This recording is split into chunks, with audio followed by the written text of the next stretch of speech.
Hello, so I just finished my quiet time with Jesus today, and I was so blessed to be able to have a good 4 hours at Starbucks with my Bible and my books and just spending time hearing from the Lord. And the fact that I even get that is just a testimony of how good God is to me. I have 5 kids and I homeschool, so my kids are pretty much home all day long. And God has blessed me with the opportunity to have tutors come in and help a few days a week.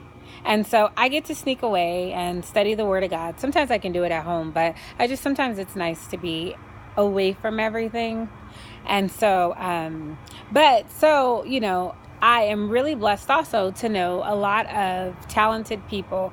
I know so many people that are so anointed and so talented, singers, artists, poets, just people who God has really touched to do all kinds of things. And and all for his glory. That's what I really appreciate, is that I know people who God has blessed and they know that it's God who blessed them. And they're ready to shout it from the rooftops. And so that's one of the things that I love, is that I just get to know so many people who are on fire for the Lord, and they want to tell everybody. And so what I was reading kind of applies to that, because I really do believe in this season, God is raising up a lot of really talented people that have been spending time, in quiet time with God, and just really hearing from him and really allowing him to grow them and put them through the fire, and just really, I don't want to say perfect, because I don't believe any of us are perfect, but just really fine tune whatever their talent or gift is. And so I'm so excited to know so many anointed and blessed people.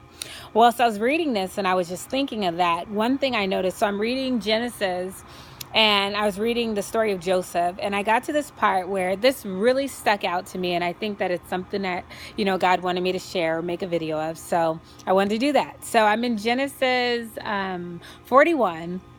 And so, the story of Joseph, all the junk he went through. Then he went to prison, then he was in a pit, or then he was in a pit, then he went to prison, then he went to prison again. And so he has this really, really interesting story. And if you haven't read it, you need to read it, because if you've ever been through trials or anything hard, then it's really encouraging. Well, so Joseph went through all his stuff, and finally, word got to Pharaoh that he was talented and he could interpret dreams. And so Joseph goes, and it says that he shaved and he changed his clothes, and then he came before Pharaoh. Now, he's been in prison for something he didn't even do. First off, he could have been totally bitter. He could have been totally like, the world's against me, blah, blah. But he was in prison and, really getting to know God. And so when he comes out, so when they tell him, somebody that was in jail but got back out of jail ended up finally telling Pharaoh that there was somebody in jail that could interpret dreams. Now, Pharaoh was having his dreams and he wanted to know what it meant. Now, I doubt that Pharaoh was a believer, but so he came out and he's talking to Pharaoh, and Pharaoh says to him, "I had a dream and no one can interpret it, but I have heard it said of you." Do you see that? I heard it said of you that when you hear dreams, you can interpret it.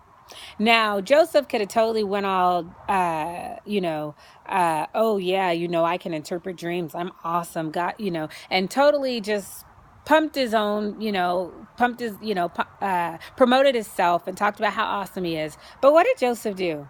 I thought this was so cool. But he said, "I cannot do it." The first thing he said is, "I cannot do it." And he said, and it said, Joseph replied to Pharaoh, "But God will give Pharaoh the answer he desires." Then Pharaoh said to Joseph, and he starts to say his dream, right? And then I thought this was cool. If you read, he's explaining his dream to him. And then after the whole dream, then it gets down to the bottom and it says, then Joseph said to Pharaoh, "The dreams of Pharaoh's are one and the same. God has revealed to Pharaoh what he's going to do." He still had to bring God back into it. So he said, God has revealed to Pharaoh what he's going to do.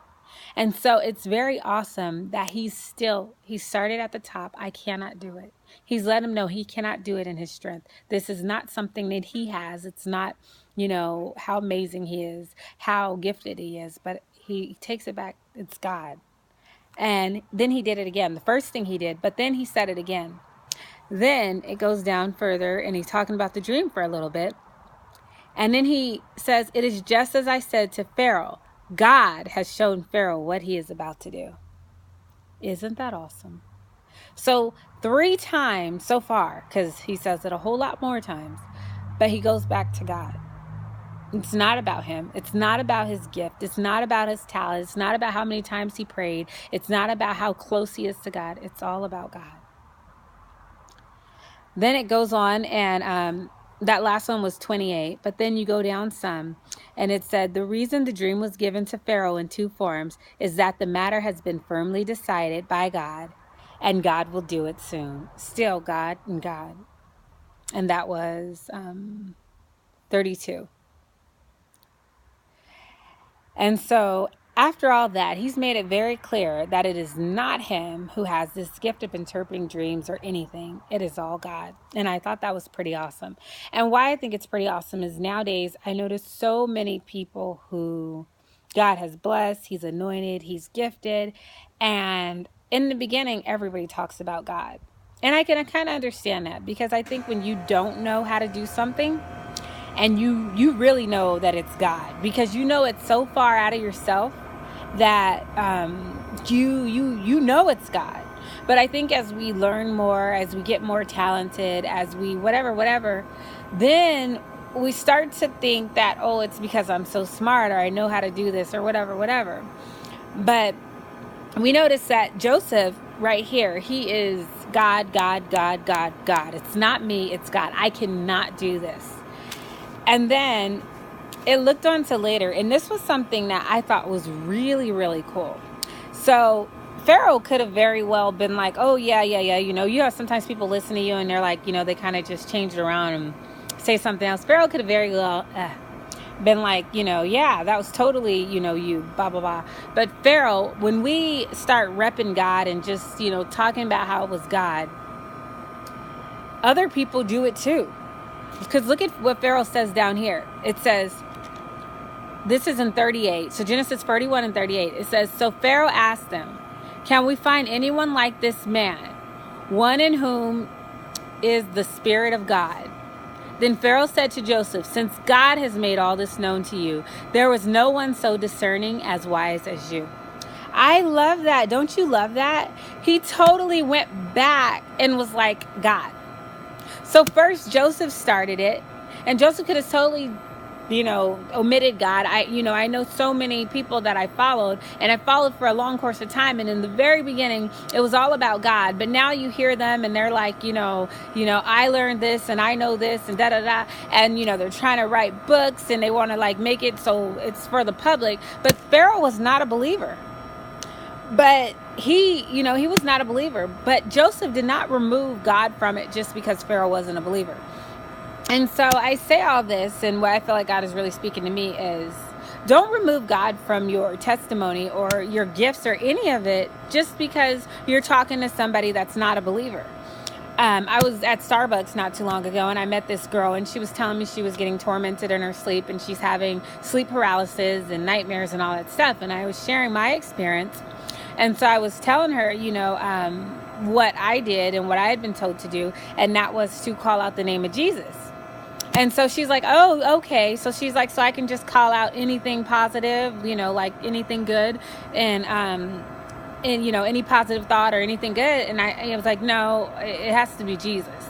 And she kind of just looked at me like, okay, but still, I don't know any other name that you can say and make it go away, because all I have is my experience. But it's like people will very easily try to separate Jesus and God from who you are and what God is doing through you. But we as believers and we as people, I know there's nothing good in me by myself. I am anxious, I am depressed, I am a hot mess in my own strength. But because of God, I am, I'm not afraid. Because of God, I'm not depressed. Because of God, I have a sound mind. And I know that it has nothing to do with me. It's not in my own strength. I'm just not that awesome. I'm sorry. And so I would never, or, my heart, God, I guess God knows whatever, but I would never want people to think that any progress I've had, anything God's done in me has been because I'm just so awesome, because I'm so not. And and I wanted to show you this because also, so I followed Joseph, that was in chapter 41, all the way to pretty much the end of his life, where he's getting ready to die. And his brother, so Joseph's brothers come and they're coming to visit him, and they go through all that stuff. He hides the cup and he frames his brothers, puts one in jail, all that kind of stuff happens. But then at the very, very, very end, in 45, I'm not to the very end yet, in 45, it talks about Joseph makes himself known, right? And so now he's confronting his brothers. Now he could have totally at this point, it's been a while. He's been king or not king, but he's been helping the king, blah, blah, blah, whatever. I don't know how long, but he's been helping the king. He could have totally changed his testimony and said, well, you guys did this to me, but look at me now. But no, what did he say? He still says, but God, and this is we're talking to his brother, in Joseph 45:7, he says, but God sent me ahead of you to preserve for you a remnant on earth and to save your life by a great deliverance. Then he goes down again and he still says, then it's not you who sent me here, but God.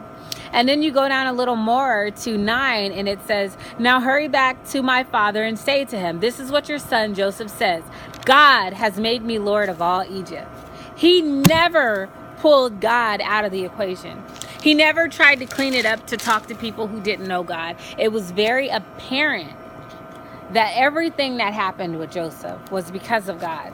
And I think that's why he was so successful, because God knew once he got out of the pit, once he got out of the prison, he was going to constantly say that it was God who did it. And even at the very end, so now we're going to go to after the famine, after he had his kids, after Jacob blessed his kids, at the after the death of Jacob, at the very end, I want you to read the death of Joseph.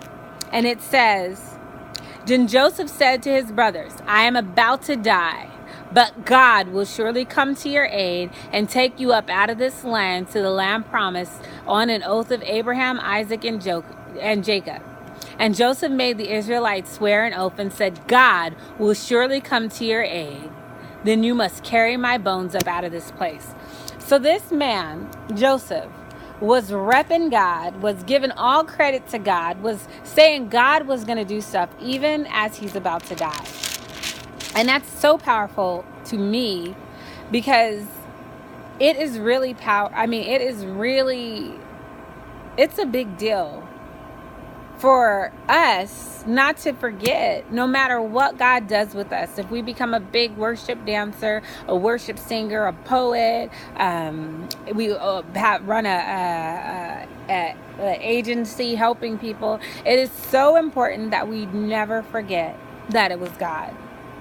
Because we know there are other people who walk through the same thing we walk through, who've been through the same stuff we've been through, the same trials we've been through, and they are dead, they're out of their mind, they are whatever. But for us, because of God, we get to have a different testimony. We get to give credit to the Most High, because it's all Him. None of us we wouldn't even be alive. If all you are right now is alive, but God, there are people that are dead. If you just got off drugs, but God, there are some people who died on drugs.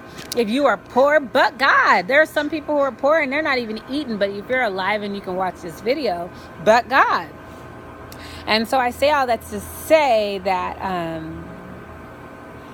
we serve a mighty God, and it should always be about Him, and we never want to forget what He brought us through. We never want to forget that everything about us that's good is God. It says the word says every good and perfect gift comes from God, and God is looking for believers or people that are going to worship Him in spirit and in truth. And truth is recognizing that there is nothing good in us, not by ourselves.